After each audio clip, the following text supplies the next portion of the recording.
My next guest is making the drop to middleweight as he takes on Krzysztof Jotko coming up here at UFC Fight Night on October 2nd. It's Misha Cirkunov back here on the program. Misha, how's it going? Good. Thanks for having me.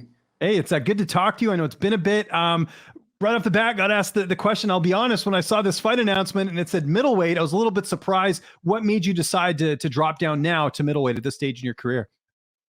Just, like everyone's cutting weight, and I thought, why not me as well, I didn't really cut a lot before, so just try something new, something exciting, it gets me more motivated and just excited about that.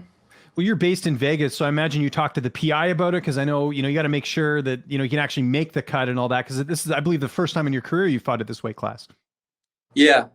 Last time I fought at this weight, it was just, junior days, amateur, like judo and wrestling and stuff like that. But as a professional in MMA, yeah, it's my first time. Okay, great. And I imagine you did talk to the PI about it, or did you just decide on your own you wanted to do this? I mean, I talked to PI. They just did different, measurements, different tests and stuff like that. And they said, yeah, you'll be a big 85er, and it's possible. It's not. I mean, nothing is easy in a professional MMA career, Mm-hmm. But yeah, I wanted a new challenge, and I want to be able to use my reach, my height, all those things. So I think that it should be very interesting. Had you done a test cut before you made this decision, or did you just talk to the PI and they said it was okay and you're just like, okay, we'll go for it? Like, had you cut to 85 before? I mean, I did cut to 85 before, but that was long time ago. Like I said, when I was like amateur days, not anything recent. Okay, that makes sense. What did you learn the most from that last fight, Ryan Spann, who we just saw fight this weekend? You got a main event slot. Tough fight, tough opponent. What did you learn the most from that fight? Just at 205 is very interesting weight class, because the guys are fast and strong, and they have a really good reach, and that's one thing that I was having like issues with, and yeah, I like to be the guy with a better reach. Every time I fought somebody where I have a better reach, I always did a lot better, and yeah, just I'm excited to go to a different weight class. Yeah, no, absolutely. And we're looking forward to it. So you're fighting Krzysztof Jotko, 22-5 record. What do you know about him? How do you feel like you match up against him here? I mean, there's no easy fights in UFC. Like I said, doesn't matter if you're dropping, gaining, it doesn't matter. Like, he's going to be coming in very, very conditioned, very skilled, very prepared. And yeah, it's a good fight. He has a good record. He's a good fighter. He's experienced. He's a southpaw. I'm a southpaw. It's going to be very interesting. Clash of two southpaws, Anything different for this camp, or is it just business as usual as far as training partners and all that? Did you change anything for this camp? Yeah, I did like a lot of different work for this. I'm not going to be like saying exactly what, but yeah, I increased a lot of different things, and again, to be able to make the weight and all that. Just been doing a lot of work. Okay. What about training partners? Who have you mainly had a chance to work with ahead of this fight? I've been working a lot with Marcelo Nunes. He's like a grappling world champion. Ronnie Marks, all the usual guys that a lot of times I work with, a lot of Brazilians. Good stuff. And we can see it there. You're looking a little bit slimmer in the face. How is the cut going? I mean, we're a couple weeks out. How's everything going? Everything is on point. I'll make the weight, no problem. I mean, not no problem, but I'll make the weight. Yeah. And I had some time to do it, so everything is going according to plan. All the weight is coming off slowly, but it's coming off. So, and I like how I feel when I'm a little slimmer. My cardio is a lot better. I'm a lot faster. I can fight for longer, higher pace, all those things. That's great. And are you having anyone help you with your cut? Like, are you working with a nutritionist, or are you doing it on your own? How are you going about this weight cut? I have some nutritionists. I have I've been studying, learning a lot of myself, what to eat, how to eat, also what to eat for the energy. Make sure that you're not depleted. a lot of those different things. I had some help, but I also like to kind of like get the information and study myself, so I understand what I'm doing, Okay. and that way it kind of makes more sense for me, you know. Yeah, no, totally hear you. And do you get meal prep? Like, do you have people making your meals, or do you have to make your own food? Right now, I make my own food. I get like all the best ingredients, and I make my own everything myself. Gotcha. And who's going to be in your corner for this fight? I know typically you have Ray Sefo in there. Who's going to be in the cage with you that night? Yeah, I'm gonna have Marcelo Nunes, Denis Goltsov, and Gustavo. They're my. I'm training at the Drysdale BJJ a lot now, so I feel like I've been. They've been helping me a lot, so I want to kind of take them out and bring them with me. You know. Yeah, no, absolutely makes sense. How do you see the fight playing out on October 2nd? It's gonna be interesting. First fight 185, and yeah, I think I'm gonna win. I'm gonna get the W. How do you see it playing out? Do you see a knockout or a decision? How do you envision the fight playing out? You know, I'm not sure. It's very hard to predict. I'm gonna try to finish the fight. I like to finish fights. Like if you look at all my fights, I go for the finish.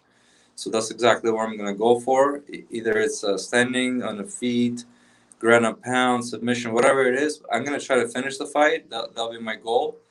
But we'll see how tough Krzysztof is, and we'll see if he'll be able to stop all that. So It's a new division for you. You get a win here. Where do you think that situates you? Because you were a ranked opponent at light heavyweight. Does that put you in the rankings with the win here, or what are you sort of looking at here? yeah, kind of for now, it's my first fight at 185. I don't care to be like right away ranked. I just want to get in there, cut the weight, get my feet wet, get a fight, get the win, and then however it happens. I did 10 fights at 205. I was 6-4, and I'm gonna try to do minimum 10 fights at 185, and I'm planning to elevating the record better than 6-4. So we'll see. I have some time, and my main focus right now is winning the fight. But when it comes to rankings and all that, I don't really care because it's my first fight, and I just want to go in there, do everything proper, make the weight, and then go from there. How many more fights do you have left on your contract? Do you know? I have this one, and I have 2 more. Okay, gotcha. So you have a few. Yeah, I was curious about that. And are you still directly working with the UFC? Because I know you did have a manager a while ago. I believe you sort of negotiate on your own. Is that still the case, or do you have a manager? Yeah. I talked to Mick Maynard. He's a great guy. He's a great matchmaker. He's easy to talk to, and yeah, I really enjoy dealing with him. He's very straightforward and just makes it very kind of simple. And I enjoy everything so far, and everything works. And I don't see why I need to change it. Yeah, and keep that 10% or 20% in some cases, right? You could use that extra money during camp. So I don't blame you there. Yeah. With fighting, you know how it is. Like MMA fighters, not all of us make big money. Not like in boxing where you have some young YouTube stars coming in and making all these enormous amounts. I mean, if a manager can make something like that happen, where he can elevate your salary to those kind of numbers, then of course it makes sense to have a manager. But once we're talking about not that big of a money, nowhere near that, and on top of that, they want the percentage. I don't see the reason why I should be doing that.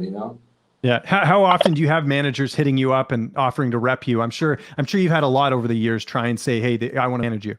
Yeah, no, I had that before, but then my question is same question to every manager. So what are you gonna do for me? Yeah. I always ask that. I don't know if other fighters ask that, but that's my first response: is what are you gonna do for me? Why do I have to pay you a big sum of money? What is in there for me? Why, And then once I hear their pitch and I hear what they have to say, then I go from there. There's a lot of great managers, and they do a phenomenal job. At the same time, if they cannot really elevate my pay, or I'm losing money by having them, I don't see why I should be having them. Yeah, No, that makes sense. Last question before we go. Any plans to go back to Canada at all, just to visit or anything like that? I don't know if you're planning that. I don't know what the travel restrictions are right now either, but well, I don't imagine you've been back to Toronto anytime soon. Yeah, no, I really want to visit. I didn't see my mom in like a year and a half now. I wanna go to Toronto, visit, see my mom and my friends. However, it's very difficult, all these restrictions and all those mandatory like insanity, and all the new law on top of the new laws, and just it's bizarre, it's insane. It's very sad to see what's happening with Canada, and makes me want to stay in U.S. longer and just make my mom like fly out my mom here. Yeah. However, I do have a lot of friends in Canada, and Canada has some of the best, amazing people that I ever met, and just it's very unfortunate to see what kind of actions and what was happening in political level, and I'm very ashamed of that, and makes me not want to travel there. Yeah, no, it's very difficult, but I'll tell you what isn't difficult, enjoying this fight. It's going to be great here. UFC Fight Night, October 2nd. Misha, thanks as always for the time, man. I really appreciate it. Anyone you want to thank, any sponsors, any social media you want to plug, I'll give you the last word. Yeah, no, if anyone wants to see the updates closer to the fight, I'll be posting more at Misha C901. That's my Instagram. And outside of that, I just want to thank all I want to thank all the fans and all the people that tune in and watch me fight. My fans, my friends, my family, and thanks a lot. And tune in, new weight class, new beginning, and it's going to be a great fight. Make sure to subscribe to the LowKick MMA YouTube channel for all the latest news, event previews, and interviews with some of the biggest stars in MMA.